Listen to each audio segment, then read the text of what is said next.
Europe 1, La France bouge. Elisabeth Assayag. Eh oui, nous sommes avec des animaux. On prend l'air aujourd'hui dans cette France qui bouge. Dans cette France qui bouge pendant les vacances de la Toussaint, on a eu envie de prendre l'air, d'occuper vos enfants, vos petits-enfants et vous-même. Peut-être que vous avez la chance d'avoir quelques jours de vacances. Eh bien, nous, on vous emmène aujourd'hui au sein du zoo de Thoiry avec vous, Christelle Berchenier. Vous êtes la PDG du groupe Thoiry. Le groupe Thoiry, c'est le zoo de Thoiry, mais pas seulement. Vous l'avez dit pendant votre pitch. Il y a 2 autres lieux. Oui, il y a le Safari Pog à côté de Lyon, en Ardèche, et puis il y a le zoo de Santo Ignacio aux portes de Porto. Ah voilà, donc il y a trois endroits dans lesquels on peut découvrir les animaux en pleine nature. On parle de plus en plus du bien-être animal, Christelle Berchenier. Comment on améliore les conditions de vie des animaux tout en gardant une qualité de visite pour les touristes? Mais on réinvente tous les jours la méthode en fait d'être parmi les animaux. Et aujourd'hui, on pense à demain et on a aussi le côté safari avec des véhicules thermiques, par exemple, aujourd'hui. Ah et oui, demain, vous avez pensé aux voitures électriques, par exemple, pour le safari ? On est en train de travailler, alors là c'est un peu du teasing, parce qu'on est en train de travailler sur un véhicule spécial Thoiry qui n'existe pas, qu'on construit depuis 1 an et demi avec des ingénieurs, qui permettra de faire une visite propre à 10 km/h. Ce sera qui le constructeur ? Ah, c'est mon travail avec Swimcar. Aujourd'hui, l'ingénieur travaille pour les Swimcar aussi. Et donc voilà, on travaille sur cette base-là. C'est parti d'une idée un peu folle, avec Jurassic World par exemple. En espérant que ça se passe tout est inspirant. Voilà. Donc vous faites en sorte de vivre avec nos contraintes environnementales. Comment on réussit à faire grandir le nombre d'animaux visibles ? Est-ce que on va trouver toutes les nouvelles espèces, par exemple, que vous présentez aujourd'hui? Vous nous avez parlé des éléphants. Comment vous réussissez à les accompagner, ces animaux? Alors, on fait partie de programmes d'associations qui est le HASA et qui gère un petit peu l'ADN de l'ensemble des animaux qu'on peut trouver en Europe. Parce qu'il n'y a que des animaux qui sont aujourd'hui nés en captivité. Et donc, on travaille avec des coordinateurs qui, en fonction des espèces, sont classés vulnérables ou en voie de disparition, ou tout simplement à peu près 75% de nos espèces sont ces espèces-là. Et donc on travaille sur des programmes comme ça pour garantir un petit peu la reproduction lorsque c'est nécessaire pour l'animal dans les parcs zoologiques, et soit pour pouvoir justement échanger les animaux pour garantir la pureté de l'ADN. Et puis évidemment le but ultime, c'est d'arriver à faire en sorte que l'animal soit réintroduit dans son milieu naturel. On l'a fait pour des bisons d'Europe par exemple, pour des escargots aussi en Guadeloupe qui avaient disparu. Eh bien il n'y a pas de petits ou gros animaux, c'est tous la même mission. Vous évoquiez tout à l'heure un éléphant, vous nous disiez, vous avez utilisé le mot rescapé, c'est un rescapé d'un cirque. C'est important pour vous aussi, vous allez les chercher dans les cirques? On participe souvent aux dessins animés où les enfants vont essayer d'aller sauver le lion, l'éléphant maltraité au sein du cirque. C'est pas forcément nous qui allons les chercher, mais c'est souvent on nous ramène sur des saisies ou ce genre de choses. Petite anecdote, il y a 2 ans, c'était 90 reptiles qui ont été trouvés dans un appartement parisien qu'on a ramenés à Thoiry, qui sont mis en quarantaine, dont on s'occupe et qui sont ensuite replacés à des endroits ou qui restent à Thoiry en fonction des moments. Et puis on travaille aussi avec les associations comme la LPO sur l'Ardèche pour sauver justement les oiseaux. La protection des oiseaux. Vous restez avec nous, Christelle Berchenier. Clara Beignac, vous êtes la fondatrice de Au Lavage, mais aussi Joy Tiny House. Ça, c'est tout récent. C'est-à-dire que vous nous en aviez parlé tout à l'heure. Ce sont des séjours. Vous investissez pour l'hébergement des agriculteurs dans des endroits absolument magnifiques. Mais ça date de quand? C'est tout récent. On a eu les premières réservations vendredi. Et pour tout vous dire, j'ai fini le site hier soir parce que je m'étais dit qu'on allait peut-être en parler ce midi. Ah ben c'est formidable, c'est formidable. Joy Tiny House, vous restez avec nous et nous sommes aussi avec Caroline Pratt, fondatrice des compétences du 21e siècle. La France bouge. La pépite du jour. Et oui, chaque année, nous remettons les trophées européens de l'avenir parce qu'ici, on découvre des pépites des toutes petites entreprises. Aujourd'hui, un projet qui est né en 2020 avec vous, Caroline Pratt. Vous avez 45 ans. On va d'abord parler de vous. Vous avez commencé dans la publicité et dans le marketing. Et puis, vous avez créé votre première boîte. C'était une agence de voyage spécialisée dans les destinations atypiques. Oui, alors c'était un tour opérateur qui était spécialisé notamment dans les safaris en Afrique et en Amérique du Sud, avec un accent vraiment mis sur le luxe d'expérience en fait. C'est ce qu'on vit notamment avec ces enfants qui fait la qualité du voyage. C'est vrai. Alors ensuite, les enfants, justement, les vôtres sont arrivés. Vous avez vendu votre entreprise. Oui. Ça, c'était juste avant le Covid. Oui. Et vous avez réfléchi pendant le Covid. Vous avez pris le temps. Vous aviez en tête tous ces jeunes avec lesquels vous aviez travaillé. Et vous vous êtes dit, bon, ces jeunes, ils étaient bien, mais ça manquait un peu d'audace quand même. Hein. Exactement. Exactement. Donc vous vous êtes dit, je vais peut-être essayer de faire en sorte que ces jeunes qui vont arriver sur le marché du travail, ils aient conscience de leur qualité profonde, de ce qu'ils sont au-delà du diplôme, au-delà du CV. Tout à fait. Ce qu'on appelle aujourd'hui dans le monde professionnel les soft skills. Les soft skills. Auxquels on forme aujourd'hui les salariés dans le monde de l'entreprise, mais auxquels malheureusement on ne forme pas encore beaucoup nos enfants. Ces soft skills, ça donne des compétences du 21e siècle. C'est le nom de votre entreprise. Caroline Pratt, on vous écoute pour le pitch. C'est à vous. Vous avez 1 minute. Compétences du 21e siècle, c'est une entreprise qui propose des activités ludiques pour développer les soft skills des enfants et des adolescents. À l'école, on apprend à lire, on apprend à compter, mais on n'apprend pas suffisamment à être. Être avec soi-même, être avec les autres. Gérer ses émotions, communiquer, travailler en équipe, s'adapter. Ce sont des compétences de savoir-être qui sont essentielles dans une vie professionnelle et même personnelle. Donc la mission de compétences du 21e siècle, c'est de faire grandir ces soft skills dès l'enfance, à travers des stages pendant les vacances scolaires. Par exemple, on propose aux ados des stages de création de mini-entreprises. Donc en équipe, on les accompagne du brainstorming jusqu'au prototypage et au pitch. Autre exemple, pendant ces vacances, on propose à Paris et dans les Yvelines des stages de 3 journées en forêt pour les 6-11 ans. On leur apprend à suivre une piste, à construire une cabane et par là à développer leur confiance en eux et leur esprit d'équipe. Merci Caroline Pratt pour votre pitch des compétences du 21e siècle. Donc si on a bien tous compris, l'idée c'est de développer ces soft skills, c'est-à-dire nos qualités, ce savoir-être par l'expérience, par une activité. Exactement. En s'amusant tout simplement. Exactement.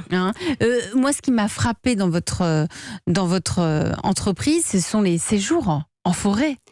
Oui, alors c'est vrai que c'est la formule qui boom complètement en ce moment. On fait x2 à chaque vacances. Et je pense que ça correspond vraiment à un besoin des parents.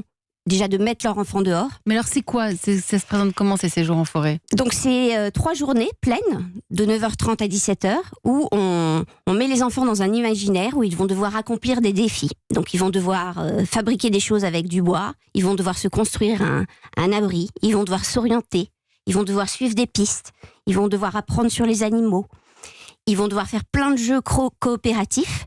Et donc ça va nous servir, nous, de terrain pour développer le savoir-vivre ensemble. Parce qu'une fois qu'ils ont fait ça, une fois qu'ils ont passé la journée dans la forêt, quelle est la suite ? Une deuxième journée, une troisième journée. Et après, non mais après, il y a un bilan, parce que vous dites ça va nous servir de terrain pour... Alors, le développement de toutes ces compétences comportementales, ça prend du temps. Ouais. Nous, on plante des graines, on va passer une vingtaine d'heures avec eux, donc c'est pas mal. Après, voilà, s'ils ressortent en disant moi j'ai telle force, moi je connais que j'ai telle qualité. Ça me fait penser un peu au scoutisme finalement, en accéléré. Alors, il y a une partie du scoutisme, c'est totalement laïque. Il y a en plus une approche qui est vraiment centrée sur le développement et sur la formation en fait. Nos animateurs, ce ne sont pas des jeunes, ce ne sont pas des animateurs de centres de loisirs, ce sont vraiment des formateurs pour adultes qui ont également des connaissances avec les enfants. Ça veut dire qu'ils sont capables d'accompagner justement ce développement des compétences. Je me tourne vers Nathalie Carré qui est en charge de l'entrepreneuriat à la Chambre de commerce et d'industrie. Bonjour Nathalie. Bonjour Elisabeth, bonjour tout le monde. Alors vous avez étudié comme chaque jour les projets d'entreprise qui nous arrivent au sein de la rédaction d'Europe 1. Les compétences du 21e siècle, déjà, les points positifs selon vous Nathalie ? Alors déjà, bravo, vous faites une bonne synthèse de ce sujet naissant pour le grand public, pour lequel on trouve beaucoup d'écrits sur le web, mais de qualité plutôt variable. Et c'est vrai, le développement de ces compétences cognitives passe par une pédagogie active dont les principes sont connus depuis Rousseau, mais qui est assez peu pratiqué dans l'enseignement de nos écoles françaises. C'est donc important qu'il y ait des solutions complémentaires. Et puis, encore bravo pour l'équipe pluridisciplinaire que vous avez su fédérer autour de vous et de votre entreprise. Ça donne de la légitimité à vos offres. Ouais, c'est vrai, hein, s'entourer de professionnels, c'est ça qui vous rend plus légitime que d'avoir des animateurs de centres de loisirs qui n'ont peut-être pas toutes les compétences que vous allez aller puiser chez nos enfants. Aujourd'hui, Caroline Pratt, vous cherchez à vous développer des nouvelles offres pour les enfants, pour les adolescents, des créations d'offres pour les professionnels de l'éducation. Nathalie Carré, elle doit faire comment ? Alors le risque, c'est de vous disperser. Une proposition pour vous développer sereinement, mais sûrement. 1. Vous creusez le sillon des enfants et des ados. Un stage en forêt pour les ados, par exemple. Vous avez l'équipe, il suffit de modifier la pédagogie, d'avoir un titre un peu plus accrocheur, de présenter ça sur TikTok, par exemple. Bref, de coller au code des ados. Ou des offres avec un programme sur une année entière qui alterne activité physique et à distance, avec un suivi du développement des compétences cognitives, histoire que les parents qui financent voient clairement les résultats. 2. Vous vous adressez aux parents. Ils doivent comprendre comment poursuivre ce que vous faites avec leurs enfants au quotidien. 3. Vous pouvez même développer des offres pour les adultes, car ces compétences se développent à tout âge. 4. Une fois que vous avez un socle d'offres solide pour les enfants, les parents et les adultes, vous vous déployez dans plusieurs régions. Pour cela, vous pouvez vous inspirer du principe des clubs de sport. Vous seriez la fédération nationale et vous pilotez et aidez l'installation de comités départementaux, par exemple. Et 5. Avec cette couverture nationale et votre assise d'experts praticiens des compétences cognitives, les professionnels viendront assez naturellement à vous. L'idée est vraiment d'avoir un positionnement d'experts praticiens, car sur ce sujet, il y a beaucoup de théoriciens, et cela vous différencierait. Bon, c'est quand même 180 € pour 3 jours. Oui.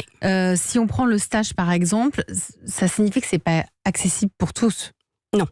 Bon, alors Nathalie, je crois que vous avez 2-3 solutions à nous apporter.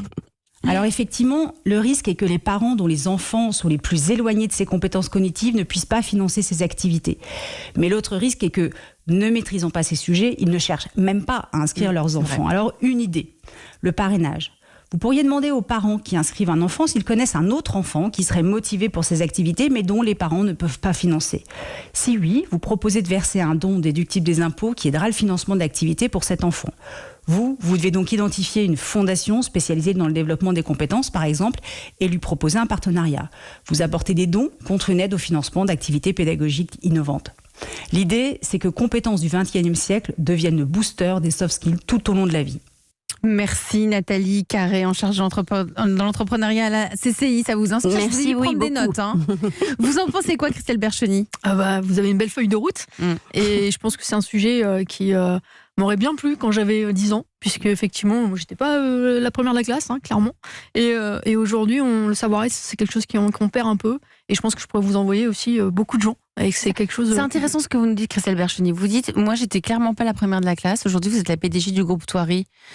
Vous avez, vous, un parcours d'entrepreneur aussi, puisque vous avez travaillé chez Center Park, vous avez eu votre boîte pendant 5 ans. C'est grâce à ces expériences-là que vous avez su que finalement, vous vouliez vous orienter vers votre passion première? Alors, moi, ma passion première, c'est le tourisme, c'est être au service des autres et travailler en équipe. Et ça, c'est ce que j'ai vécu à 15 ans quand j'ai fait l'école hôtelière et que je suis partie dans ce milieu-là. Et puis oui, après, au fur et à mesure des expériences, j'ai touché un peu à tout ce qui est tourisme, resort, tout ce qui est hôtellerie, camping, ce genre de choses. Et puis aujourd'hui, oui, effectivement, c'est ça qui fait que je suis là.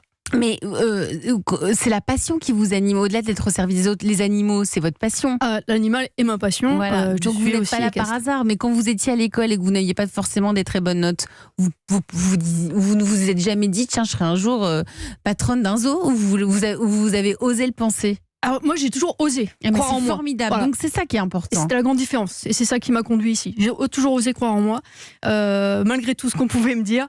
Et clairement, oui, les animaux ont toujours fait partie de ma vie, que ce soit à 10 ans aux zoos de Soyo, où j'allais justement interviewer le zookeeper pour justement voir ce que c'est. Et c'est vrai qu'aujourd'hui, quand j'y repense, ça faisait déjà partie de ma vie. Et surtout, le côté animal a toujours fait partie de mes expériences. En tout cas, si ça vous a plu, si vous aussi vous êtes une pépite, si vous avez envie de venir pitcher votre projet d'entreprise ici à La France Bouge, Nathalie Carré, rappelez-nous l'adresse s'il vous plaît. Une seule adresse, e1-lafrancebouge@europe1.fr. Et promis juré, Charlotte Barrican et moi, on lit toutes les candidatures reçues. Et c'est vrai, toutes les candidatures reçues sont lues par vous, Nathalie Carré et Charlotte Barrican. À demain, Nathalie Carré. Vous restez avec moi toutes les trois, Christelle Bercheny, Clara Beignac et Caroline Pratt, parce que dans un instant, on va écouter la belle histoire d'une entreprise française. Europe 1.